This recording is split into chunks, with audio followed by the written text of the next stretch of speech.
Johnny, so you just made $100,000 in your basically second 4 months of selling, so like months 4 through 8. What was the most challenging part of doing that this year in this sales season? What was the most challenging part of making $100,000 this year? I will have to say the price. Paying the price was the challenging part. Okay.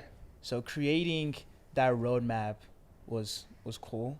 It was like the easiest part, but Like your game plan to my game get it? plan was the easiest part, but paying the price was the hardest part. Mm. And it's funny because it's not glamorous. It's not pretty. You get out there, you get your fist kicked in, literally. Literally. Especially with kick you in the face. It's funny. It's funny because I'll talk about a different story later, but yeah. But yeah, just going out there and paying the price was the hardest part for me, and on top of that, staying positive. And the caveat to all that is keeping a smile in your face every single day. Even when it's hard to, just Yeah. doing it anyway. Yeah. What when did you find it difficult to be happy or like keep that smile on your face and have a good attitude? Like when was the most challenging times that you had to just do that anyway, even if you didn't feel like it? So for me, I would have to say when I'm super micro and I'm super aware of those small things, when things aren't going my way, my brain tends to run fast, and I'll have to say just being patient with my guys, my team leads, anyone that works under me, being patient with them. And I get frustrated a lot, and I'll just have to say being patient.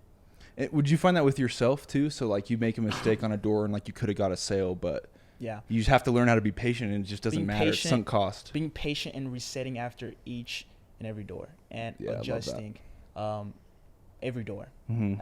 Always be adjusting.